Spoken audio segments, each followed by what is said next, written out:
चलिए आज हम लोग हेडिंग बनाइए।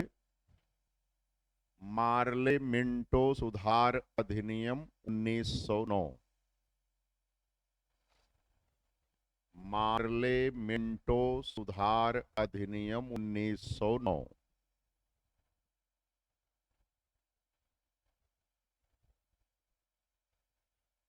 ठीक है, आप सब तो इसे जानते ही होंगे।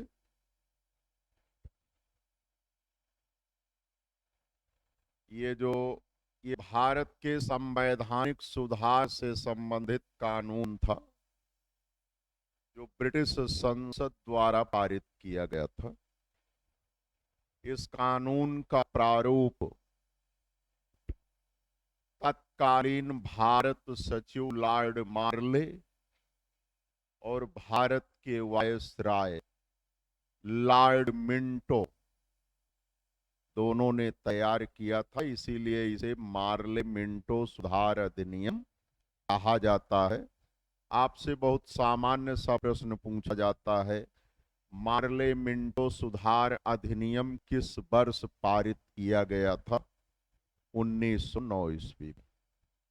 ये कानून आपकी परीक्षाओं की दृष्टि से महत्वपूर्ण इसलिए है कि इसी कानून के तहत पहली बार धार्मिक आधार पर मुसलमानों के लिए विधानसभाओं में पृथक निर्वाचक मंडल की स्थापना की गई थी। पृथक निर्वाचक मंडल,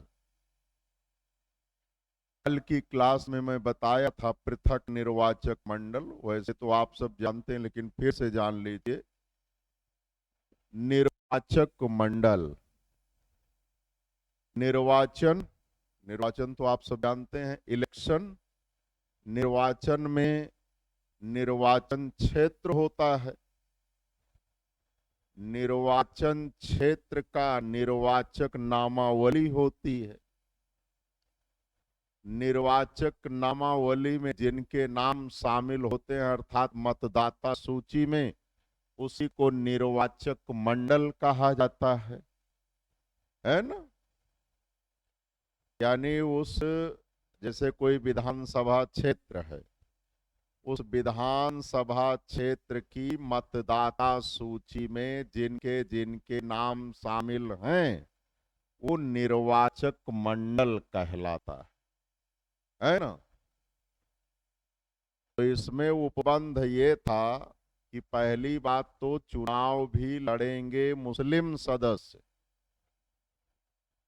और जो मतदाता सूची बनेगी उसमें सिर्फ उस निर्वाचन क्षेत्र के मुस्लिमों के नाम शामिल किए जाएंगे। अन्य धर्मों के लोगों को मतदाता सूची में स्थान नहीं दिया जाएगा। कुल मिलाकर यह बताने का प्रयास था, ये डिवाइड एंड रूल पॉलिसी को संवैधानिक आधार प्रदान करने का प्रयास था। ये बताया गया कि देखो, हिंदू अलग हैं, मुस्लिम अलग हैं, अलग ही नहीं दोनों एक दूसरे के विरोधी हैं। यदि हमने वह सीट मुस्लिम सदस्य के लिए आरक्षित कर भी दिया और मतदान का अधिकार यदि अन्य धर्म के लोगों यानी हिंदुओं को भी प्राप्त रहा, तो हिंदू अपना हित साधने के लिए किसी ऐसे मुस्लिम सदस्य को वोट देकर जिता लेंगे जो मुसलमानों के विरोध में हिंदुओं के पक्ष में कार्य करेगा। इसलिए मुसलमानों को हिंदू बरगला न सकें, हिंदुओं को मत देने का अधिकार ही नहीं होगा। बात समझ में आई कि नहीं? ऐसा खेल किया गया। यही दो लाइन लिख लीजिए बस। बोलें, इस अधिनियम के तहत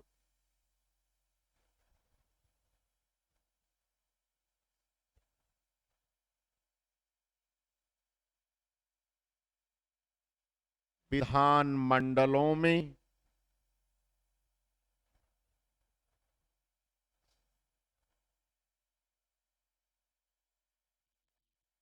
धार्मिक आधार पर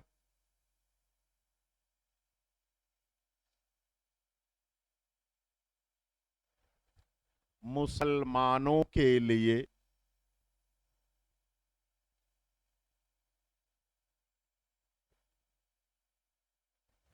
पृथक निर्वाचक मंडल, पृथक निर्वाचक मंडल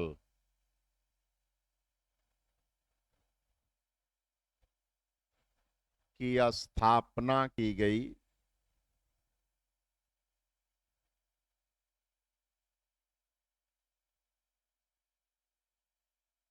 जिसका मुख्य उद्देश्य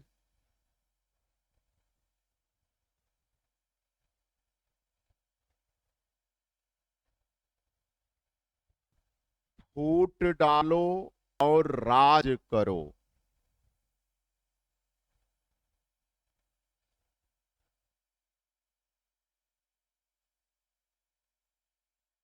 नीति को लागू करना था।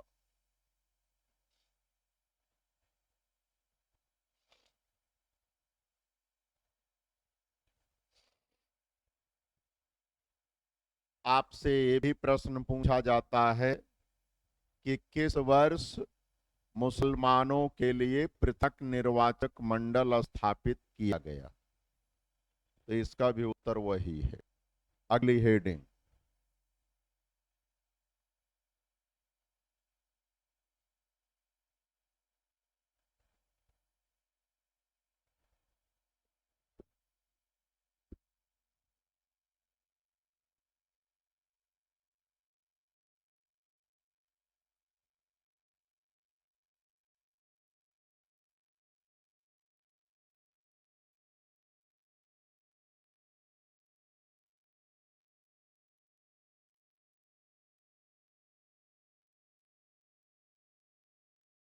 होम रूल लीग आंदोलन 1916,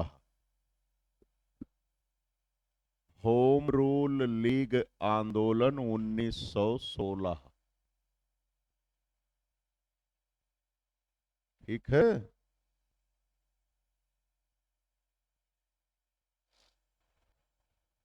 देखो भैया, होम रूल शब्द का अर्थ होता है स्वशासन। क्या अर्थ होता है? स्वशासन।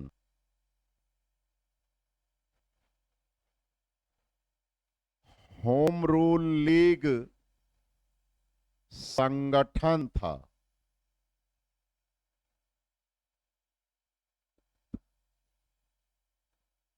यानी होम रूल लीग संगठन ने होम रूल की मांग करते हुए जो आंदोलन चलाया, उसी को हम होम रूल लीग आंदोलन कहते हैं। स्वशासन का मतलब है भारत पर भारतीयों द्वारा निर्मित कानून ही लागू हो, भारत पर वही कानून लागू किया जाए जिस कानून के निर्माता भारतीय हों। ब्रिटिश संसद द्वारा पारित कानून के आधार पर भारतीयों पर शासन न किया जाए, है ना। दरअसल सबसे पहले एनी बेसेंट के दिमाग में यह बात आई कि क्यों ना भारत में भी होम रूल लीग की स्थापना करके होम रूल की प्राप्ति हेतु आंदोलन चलाया जाए, क्योंकि आयरलैंड के नागरिकों ने ऐसा आंदोलन चलाया था।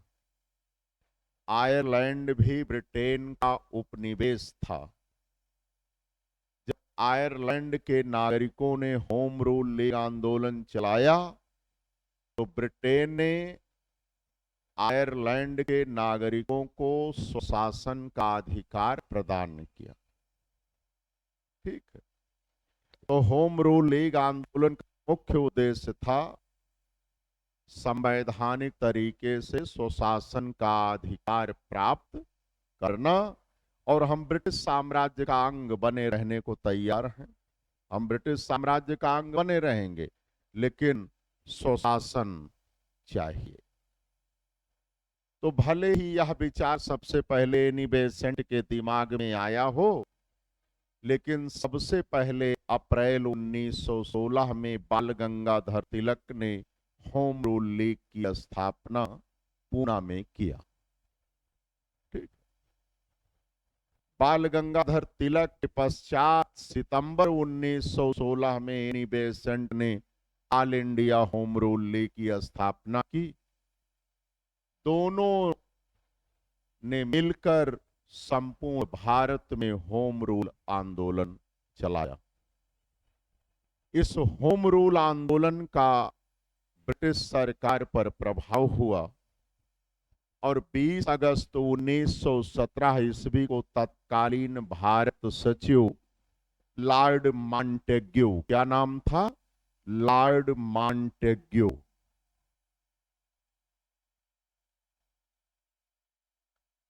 लॉर्ड मॉन्टेग्यू ने ब्रिटिश संसद में एक घोषणा किया। कब? 20 अगस्त 1917 को। क्योंकि यह घोषणा अगस्त माह में की गई थी, इसलिए इसे अगस्त घोषणा भी कहा जाता है। क्योंकि इसकी घोषणा लॉर्ड मॉन्टेग्यू ने किया था, इसलिए इसे मॉन्टेग्यू घोषणा भी कहा जाता है। आपसे प्रश्न पूछा जाता है, अगस्त घोषणा कब? 20 अगस्त 1917 को। अगस्त घोषणा किसने की? लॉर्ड मॉन्टेग्यू ने की। कब किया? 20 अगस्त 1917 को। इसमें क्या कहा गया था? भारत सचिव कौन है, हमने आपको बताया था। ब्रिटिश संसद में, ब्रिटिश सरकार में कैबिनेट मंत्री होता था, और वह कैबिनेट मंत्री भारत संबंधी समस्त निर्णय लेने का चीफ होता था।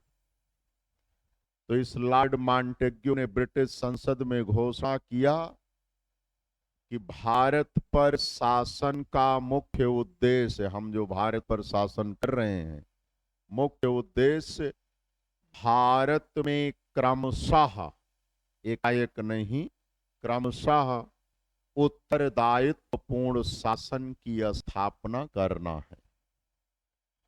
है ना? ये बहुत बड़ा डिक्लेरेशन था। ब्रिटिश संसद इस बात की घोषणा कर रही है कि भारत पर शासन का हमारा मुख्य उद्देश्य भारत में क्रमशः उत्तरदायित्वपूर्ण शासन की स्थापना करना है। यानी हमें जैसे जैसे लगता जाएगा कि भारत के लोग स्वयं के शासन का दायित्व लेने में सक्षम हो रहे हैं, वैसे वैसे उतना उतना दायित्व भारतीयों को हम देते रहेंगे। और एक समय ऐसा आएगा जब हमें पूर्ण विश्वास हो जाएगा कि भारत को लोग अपने शासन का दायित्व स्वयं लेने में सक्षम है, तो हम भारत से चले आएंगे। तो देखा जाए तो एक प्रकार से ये इस बात की घोषणा कर दी गई कि एक दिन हम आपको स्वतंत्र करने वाले हैं।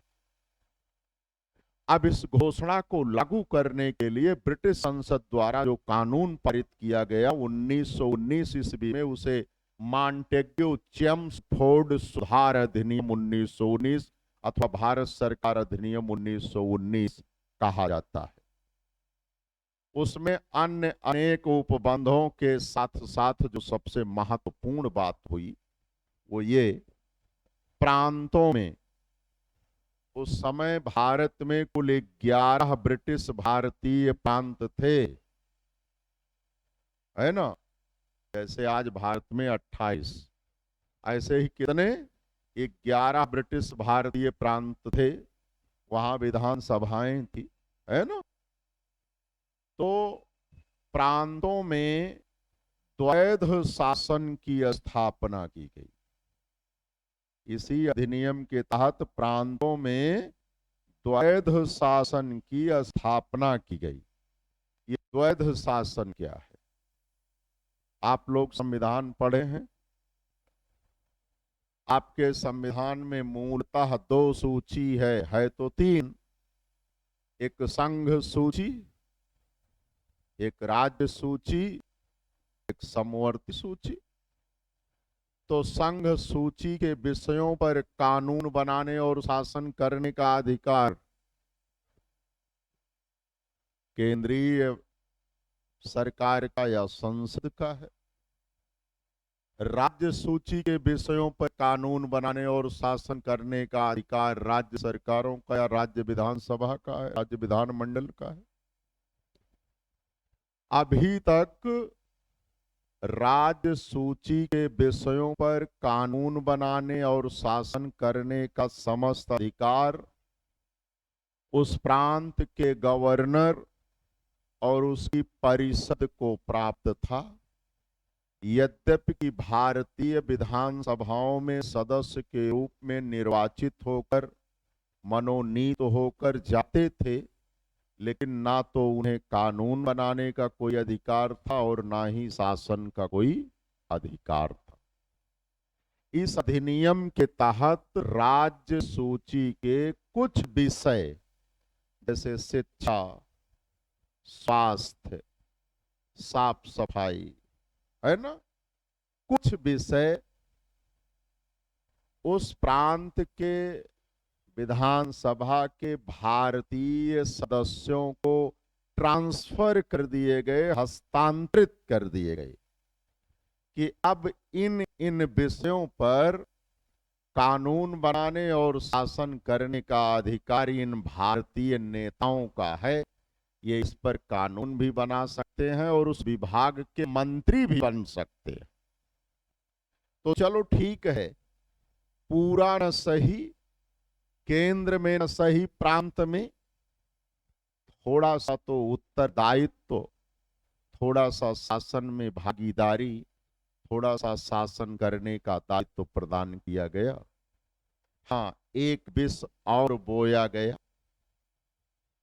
इसी अधिनियम के तहत धार्मिक आधार पर सिखों के लिए पृथक निर्वाचक मंडल की स्थापना कर दी गई।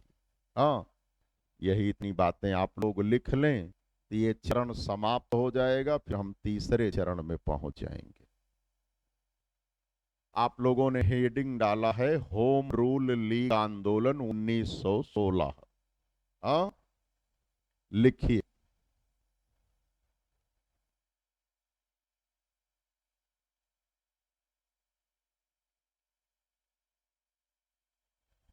आयरलैंड की तरह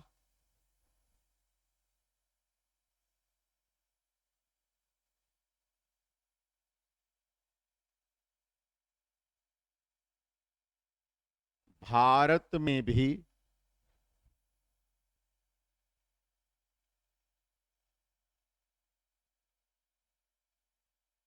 होम रूल लीग की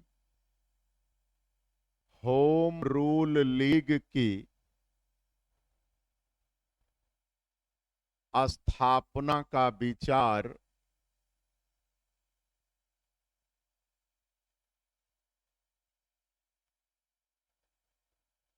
सर्वप्रथम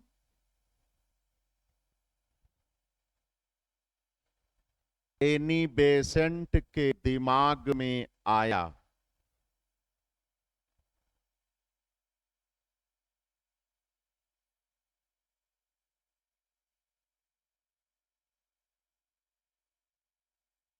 अगला फैक्ट, होम रूल लीग आंदोलन का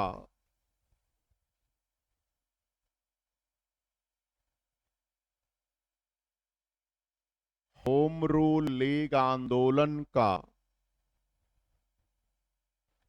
मुख्य उद्देश्य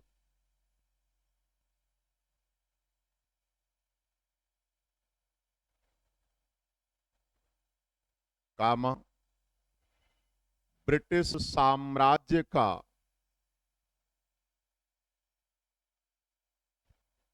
अभिन्न अंग रहते हुए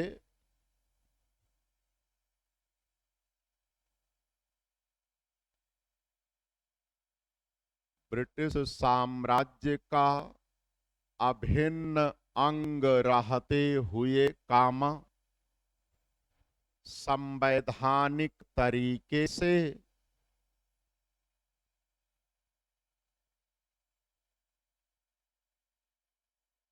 स्वशासन का अधिकार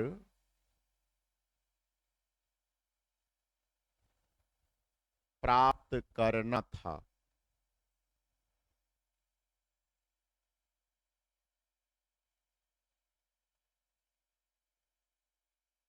अगला फैक्ट,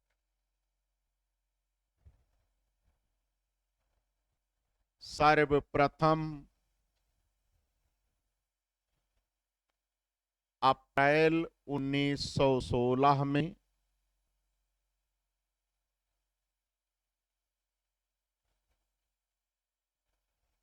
बाल गंगाधर तिलक ने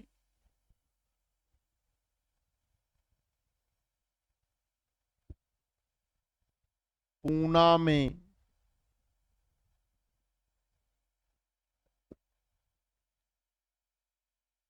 होम रूल लीग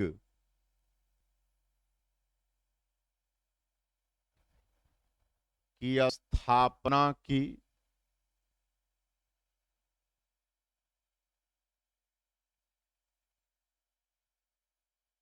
जिसके अध्यक्ष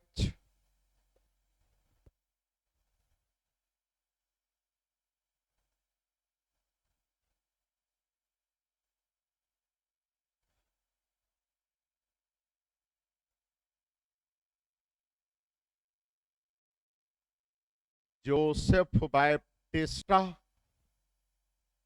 जोसेफ बैप्टिस्टा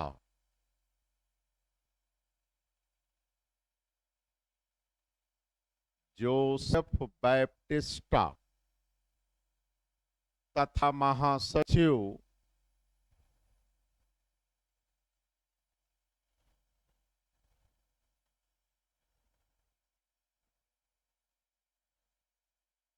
एन.सी. केलकर थे। एन.सी. केलकर थे।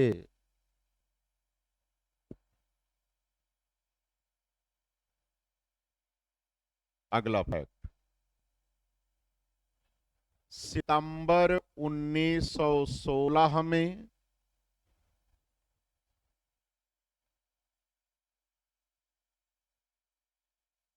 एनी बेसेंट ने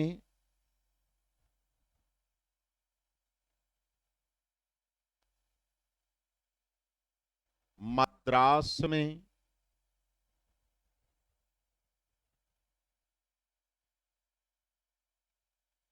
all India home rule league Madras में all India home rule league की स्थापना की।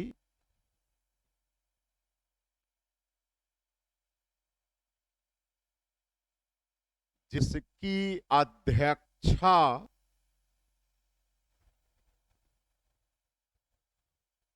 एनी बेसेंट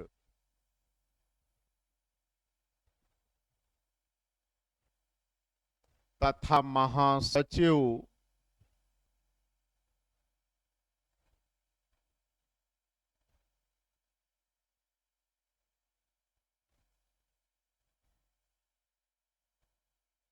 जॉर्ज अरुंडेल थे। जॉर्ज अरुंडेल थे।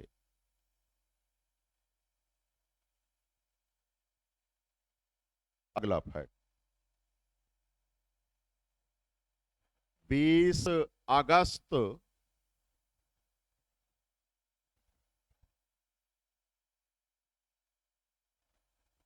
1917 ईस्वी को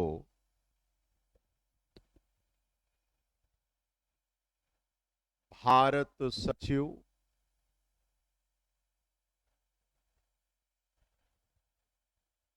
क्या हुआ? अच्छा, थोड़ा स्पीड से बोले।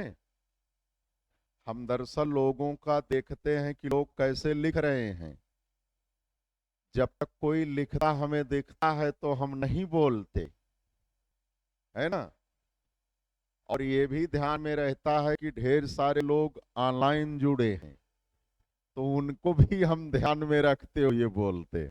हाँ, यद्यपि वो मुझे दिख नहीं रहे हैं लेकिन मैं उनको देखता रहता हूँ। हाँ? चलो मैं फिर से बोलता हूँ। 20 अगस्त 1917 ईस्वी को भारत सचिव लॉर्ड मॉन्टेग्यू ने ब्रिटिश संसद में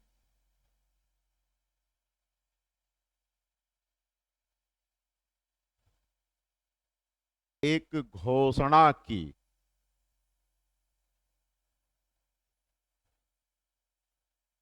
जिसे मॉन्टेग्यू घोषणा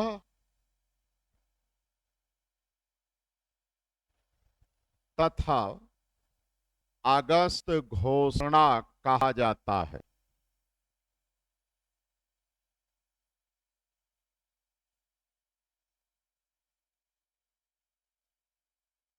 उसमें कहा गया था कि उसमें कहा गया था कि इन्वर्टेड कामा में ब्रिटिश शासन का उद्देश्य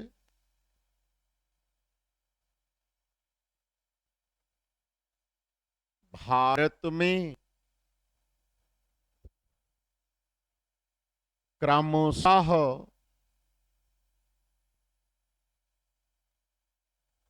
उत्तरदायित्वपूर्ण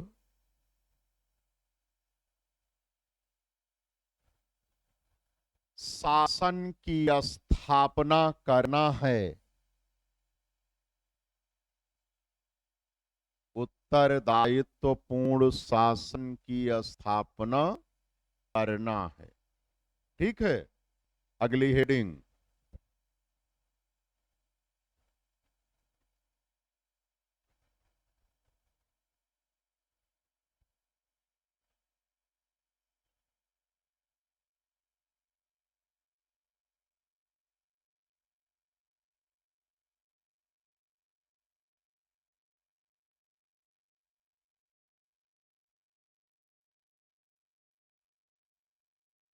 मांडव्य चेम्सफोर्ड सुधार अधिनियम अथवा भारत सरकार अधिनियम।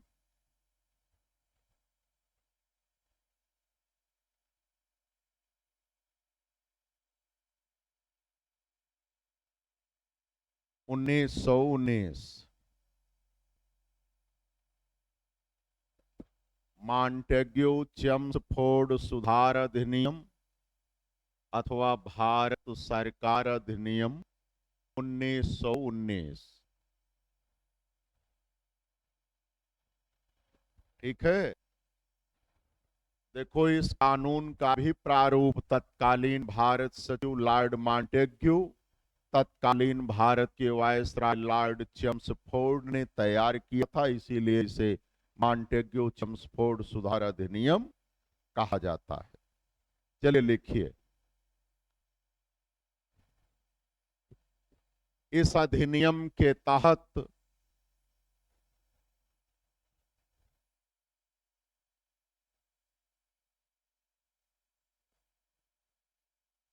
प्रांतों में प्रांतों में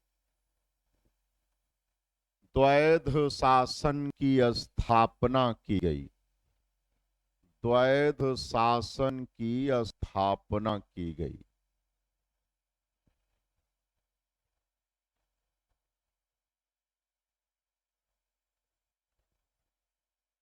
जिसके तहत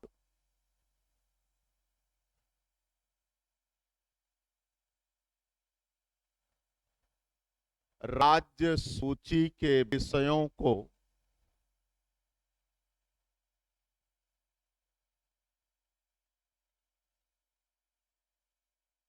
दो भागों में विभाजित किया गया।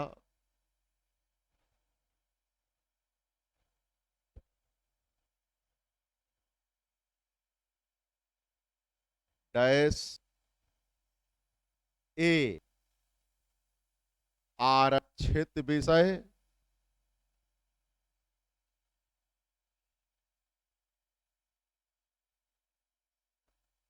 आरक्षित विषय, इसके सामने लिखिए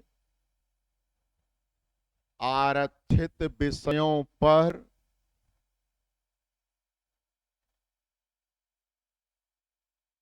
कानून बनाने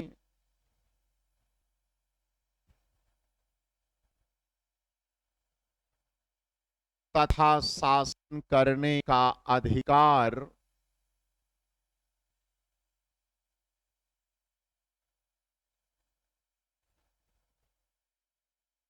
प्रांत के गवर्नर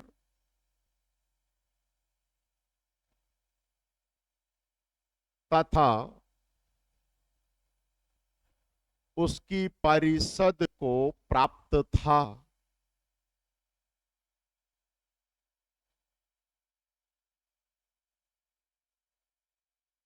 ठीक है, ये तो परंपरा से चला आ रहा था। बी हस्तांतरित विषय,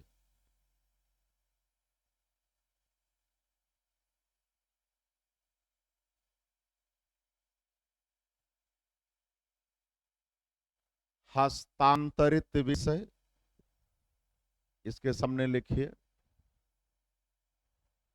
हस्तांतरित विषयों पर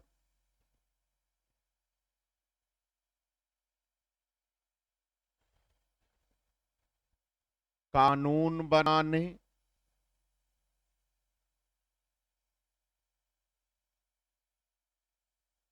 तथा शासन करने का दायित्व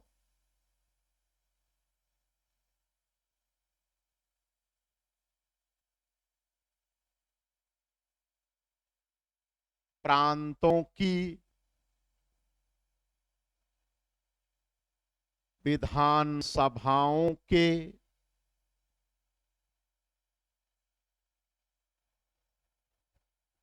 भारतीय सदस्यों को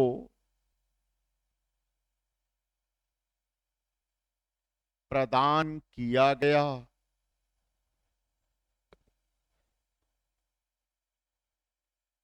ठीक है, अगला फैक्ट,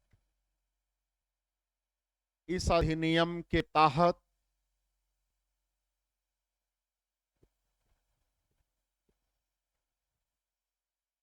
लंदन के साथ साथ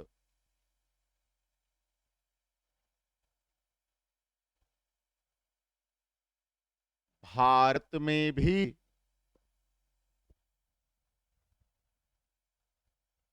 ICS की परीक्षा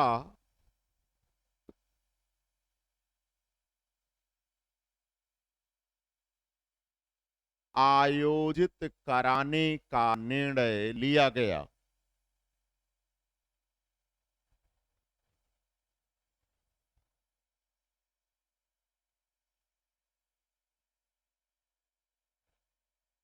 अगला फैक्ट, इस अधिनियम के तहत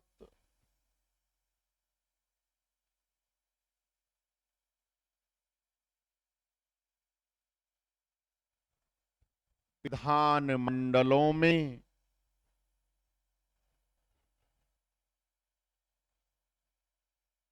धार्मिक आधार पर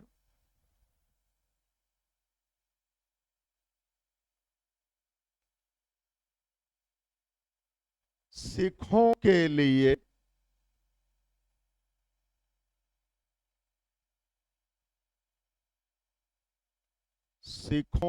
लिए पृथक निर्वाचक मंडल की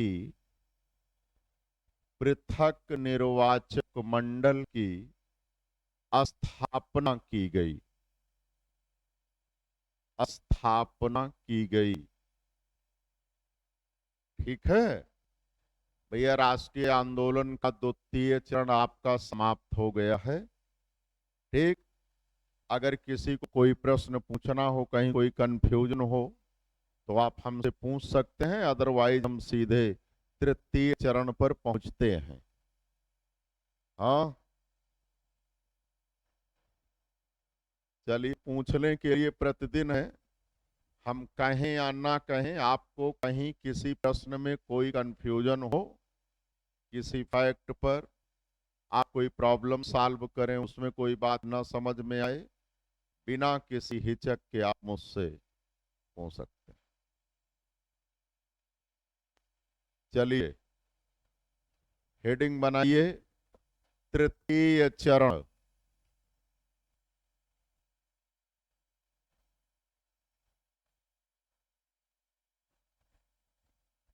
और तृतीय चरण का समय है 1919 से 1947।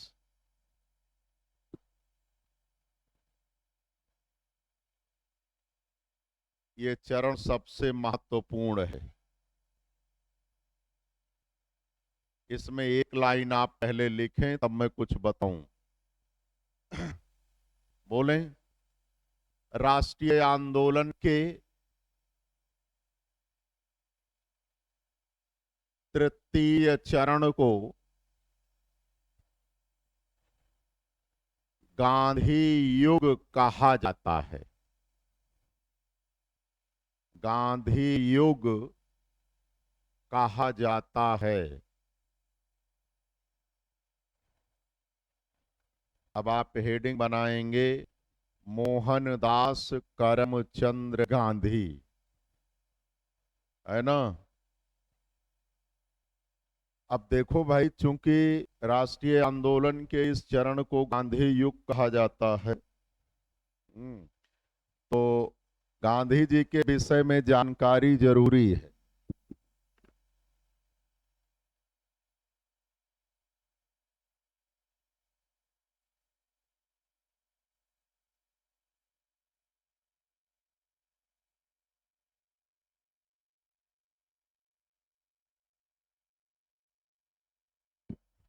सबसे पहला प्रश्न तो आपके मन में यही आना चाहिए कि गांधी युग कहा क्यों जाता है ना। तो उसके पीछे भैया दो कारण हैं। पहला तो ये, 1919 से 1947 ईस्वी तक भारत में, या यूं कहिए पूरी दुनिया में, महात्मा गांधी के समानांतर किसी देश में या भारत में कोई ऐसा नेता नहीं था जिसका इतना अधिक जनाधार रहा। भारत में महात्मा गांधी ही वह नेता थे कि इनकी एक पुकार पर, एक अपील पर अधिकांश भारतीय जनमानस सड़कों पर उतर आता है ना। दूसरी बात, भारतीय राष्ट्रीय कांग्रेस 1919 से 1947 ईस्वी तक वही की जो गांधी ने करवाया, बिना उनकी इच्छा के, बिना उनकी सहमति के। यद्यपि बहुत लंबे समय तक महात्मा गांधी भारतीय राष्ट्रीय कांग्रेस की सदस्यता से भी बाहर रहे, लेकिन कांग्रेस की इतनी क्षमता नहीं थी कि गांधी की के आदेशों की अवज्ञा कर देती। दूसरी बात, जितने बड़े आंदोलन इस कालखंड में हुए, उन सब का प्रारूप, उसकी रूपरेखा, उसका नेतृत्व महात्मा गांधी ने ही किया। और जो सबसे बड़ा कंट्रीब्यूशन है महात्मा गांधी का राष्ट्रीय राजनीति में, अभी तक राष्ट्रीय आंदोलन जन आंदोलन नहीं बन पाया था। जन सामान्य आंदोलन के लिए बाहर नहीं निकलता था, बहुत छोटा सा वर्ग बाहर निकलता था। लेकिन महात्मा गांधी का जो सत्याग्रह था, सत्य के लिए आग्रह, इनका साध्य क्या था? सत्य। सत्य की प्राप्ति उनका लक्ष्य था और उस प्राप्ति का साधन अहिंसा उन्होंने बनाया। तो सत्य क्या था महात्मा गांधी के लिए? सत्य क्या था जिसकी प्राप्ति करना चाहते थे? पता है किसी को? महात्मा गांधी सत्य और अहिंसा, सत्य अहिंसा, सत्य अहिंसा, यही तो सुने हो। तो सत्य क्या था? देखो, महात्मा गांधी का सत्य क्या था? यदि हम राजनीतिक स्तर पर बात करें, राष्ट्रीय आंदोलन की बात करें, तो महात्मा गांधी का कहना था भारत पर ब्रिटिश व्यवस्था नहीं होनी चाहिए, यही सत्य है। भारत पर भारतीयों द्वारा स्थापित व्यवस्था होनी चाहिए, यह सत्य है। भारत पर ब्रिटिश व्यवस्था नहीं होनी चाहिए, भारत पर भारतीयों द्वारा स्थापित व्यवस्था होनी चाहिए। इसकी प्राप्ति कैसे होगी? अहिंसा के माध्यम से। महात्मा गांधी का जो आंदोलन का तरीका है वो अहिंसात्मक सत्याग्रह।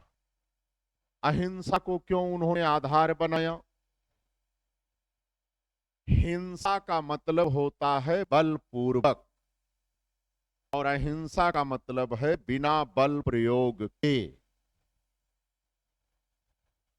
अब सवाल ये उठता है कि तमामों क्रांतिकारी राष्ट्रवादी थे, सशस्त्र क्रांति के माध्यम से देश को स्वतंत्रता दिलाने की बात कर रहे थे, प्रभावी भी थी, तो अहिंसा का मार्ग क्यों चुना? उस समय भारत में आंदोलन जन आंदोलन नहीं था। अहिंसा एक ऐसा रास्ता है कि यह जन सामान्य को बिना किसी डर के, बिना किसी भय के सड़क पर खींच ले आता है। यदि अभी कोई कहे कि भैया कैंडल लेकर, हाथ में काली पट्टी बांधकर, बिना कुछ बोले सड़क पर प्रदर्शन करना है, तो बहुत सारे लोग आपके साथ निकल पड़ेंगे। लेकिन अगर अभी यही कहा जाए कि हाथों में पत्थर लेकर, गोली लेकर, बम लेकर अग्निपथ के खिलाफ निकलना है, कितने निकलेंगे? अहिंसात्मक सत्याग्रह के लिए जन सामान्य सहर्ष तैयार हो जाता है, क्योंकि उसे पता होता है कि मैं वर्तमान व्यवस्था, सरकार, कानून के खिलाफ कोई कार्य करने नहीं जा रहा हूं। उसका आत्मबल, नैतिक बल बहुत ऊंचा होता है और बिना किसी डर भय के वह अपनी बात सम्मुख अधिकारी या व्यवस्था के सामने कहता है। लेकिन हिंसा का रास्ता, पहली बात तो जन सामान्य को उस रास्ते पर ले नहीं आती। एक छोटा सा वर्ग उस मार्ग का अनुसरण करता है और यह मार्ग आपको अपने मार्ग से विचलित कर देता है। आप अपने लक्ष्य से भटक जाते हैं। जितने पत्थरबाज थे मार्ग से भटके कि नहीं भटके? ढूंढने पे मिलेंगे। ट्रेन जलाने वाले जो गाजीपुर में, बलिया में जो जला रहे थे, यक्को ढूंढने पे अब मिल रहे हैं का? काश यही अहिंसात्मक आंदोलन छात्र करते जो गांधी ने शिक्षा दिया था, तो सरकार की औकात नहीं थी कि बल प्रयोग करती और शायद आपकी बात ज्यादा दमदारी से आगे तक पहुंचती। तो महात्मा गांधी ने इतना सरल रास्ता दिया, कहा कुछ करना थोड़ो ना है। हम सरकार से कहते हैं कि स्वदेशी कारखाने सुरक्षित रहें, इसके लिए विदेशी वस्तुओं पर आयात शुल्क लगाओ। सरकार तो सुनने से रही हमारी बात, मान नहीं रही है। तो हमारे हाथ में क्या है? विदेशी वस्तुओं का बहिष्कार तो कर सकते हैं, बात एक ही है ना? हम विदेशी वस्तुओं का प्रयोग ही ना करें। देखते हैं कौन व्यापारी खरीद कर ले आके अपनी दुकान में विदेशी सामान रखता है। बात समझ में आई? तो ये महात्मा गांधी की अहिंसा है। महात्मा गांधी के अहिंसात्मक आंदोलन के परिणाम स्वरूप जो राष्ट्रीय आंदोलन अभी एक छोटे से वर्ग तक सीमित था, वो जन सामान्य का आंदोलन हो जाता है और जन सामान्य राष्ट्रीय आंदोलन से जुड़ जाता है। इसीलिए जब महात्मा गांधी असहयोग आंदोलन अथवा सविनय अवज्ञा आंदोलन की बात करते हैं अथवा भारत छोड़ो आंदोलन की बात करते हैं, तो करोड़ों करोड़ भारतीय नागरिक कन्याकुमारी से कश्मीर तक, लाहौर से असम तक, सब एक ही कॉल पर बाहर निकल आते। तो महात्मा गांधी का सबसे बड़ा कंट्रीब्यूशन यही है। ठीक है, महात्मा गांधी के आविर्भाव के राष्ट्रीय राजनीति में आने के परिणाम स्वरूप राष्ट्रीय आंदोलन जन सामान्य का आंदोलन बन गया और जन सामान्य एक स्वर में ये बात कहने लगा कि ब्रिटिश व्यवस्था भारत के लिए उचित नहीं है, प्रतिकूल है। और जब जन सामान्य इस बात को कहने लगे तो ये जान लेना चाहिए कि अब ज्यादा दिनों तक वो व्यवस्था रहने वाली नहीं है। अब सवाल ये उठता है कि महात्मा गांधी ने अहिंसात्मक सत्याग्रह क्या सिर्फ इसी कारण से किया? वो हिंसा को नहीं जानते थे? जानते थे। दरअसल अगर महात्मा गांधी हिंसा के मार्ग का अनुसरण करते, जैसा कि हमारे क्रांतिकारी राष्ट्रवादी कर रहे थे, तो उनका आंदोलन खड़ा होने से पहले ही मर जाता। हिंसा का मतलब बलपूर्वक शक्ति के माध्यम से, और यदि हम शक्ति की बात करें तो तत्कालीन विश्व की सर्वोच्च शक्ति इंग्लैंड था। इंग्लैंड अभी प्रथम विश्व युद्ध जीता था 1914 से 18। ब्रिटेन के साम्राज्य में कभी सूर्यास्त नहीं होता था। दोनों गोलार्धों में ब्रिटिश साम्राज्य, ब्रिटिश उपनिवेश मौजूद था। तो ब्रिटेन की तो सैन्य शक्ति इतनी बड़ी थी कि शक्ति के माध्यम से ब्रिटेन को पराजित नहीं किया जा सकता था। सिर्फ नैतिक आधार पर ही उसे घुटने टेकने को मजबूर किया जा सकता था। वही महात्मा गांधी ने किया। महात्मा गांधी को पता था यदि हम सशस्त्र संघर्ष की बात करेंगे तो पहली बात तो जन सामान्य की इसमें भागीदारी नहीं होगी, और दूसरी बात हम जिसके खिलाफ लड़ने, हमारे पास कट्टी कुट्टा तो था नहीं। हाँ, ब्रिटिश गवर्नमेंट बम मारती थी, सीधे गोले बरसाती थी, तोप से मारती थी, एयरफोर्स से गोले गिराए जाते थे, हवाई मार्ग से। हम लड़ेंगे का? जो पागल होगा वही लड़ेगा, कैसे जीतेगा? है ना? तो महात्मा गांधी बहुत बुद्धिमान थे, वो जान रहे थे। और दूसरी बात, महात्मा गांधी इतने बड़े दूरदृष्टा थे। आज भी आप एक बात देख लो, हम भले देखो, राष्ट्रीय आंदोलन एक सामूहिक प्रयास था, उसमें सशस्त्र संघर्ष वालों का भी योगदान है, महात्मा गांधी का भी योगदान है, अन्यों का भी योगदान है ना? लेकिन हमें तो आज तक यही पढ़ाया गया, दे दी हमें आजादी बिना खड़क बिना ढाल, यही तो पढ़ाया गया। हम आप तो यही मानकर बड़े हुए कि महात्मा गांधी ने देश को स्वतंत्रता दिलाई, गांधी ने देश को स्वतंत्रता दिलाई, अहिंसा के माध्यम से स्वतंत्रता दिलाई, चरखा चलाकर स्वतंत्रता दिलाई, यही तो कहा जाता है। कहा गया ना, महात्मा गांधी भूख हड़ताल पर बैठ जाते थे, आमरण अनशन पर बैठ जाते थे, कहते थे मेरी बतिया मान लो नहीं तो मर जाऊंगा, ये हो जाएगा वो, यही तो। हाँ, हमारे मन में ये भाव तो बैठा है, हमें उस पर विश्वास हुआ। वहीं 1947 में पाकिस्तान भी तो बना था। मोहम्मद अली जिन्ना ने 16 अगस्त 1946 ईस्वी को क्या कहा? Direct action day. अब हम भी गोली बम पिस्तौल बनाना सीख गए हैं, आप हमें क्या देंगे? अब मैं पाकिस्तान छीन कर ले लूंगा। जिहाद का नारा दिया, सांप्रदायिक दंगे भड़के, पाकिस्तान बना ना। और पाकिस्तान के इतिहास में पहले अध्याय पढ़ाई जाती है कि पाकिस्तान की प्राप्ति कैसे। तो चाहे ईसाई रहे हो, चाहे हिंदू रहे हो, आप मुस्लिमों को पाकिस्तान देने को तैयार नहीं थे। ये टॉपिक है भैया। वो तो हमने सशस्त्र संघर्ष के माध्यम से अपने जान की बाजी लगाकर पाकिस्तान को उन दोनों काफिरों से छीना। यही तो है इतिहास वहां का, कि कुछ और है। तो वहां के बच्चों के मनोमस्तिष्क में ये बात बैठी है कि अगर बात ना बने तो कैसे मिलेगा। और देख लीजिए, बात में जो जो बम धमाका होता है जिसका कोई हद नहीं। हिंदुस्तान में ऐसा नहीं होता। हमें अपनी मांगे मनवानी होती है, कोई बात होती है तो हम आमरण अनशन करते हैं, भूख हड़ताल करते हैं, 4-4, 6-6 महीने भूख हड़ताल, कार्मिक अनशन करते हैं, जुलूस निकालते हैं। तो उसका इम्पैक्ट महात्मा गांधी पहले ही जान गए थे, है ना। तो ये सारी बातें हैं। चलिए, कल हम लोग महात्मा गांधी के विषय में आगे चर्चा करेंगे। Thank you.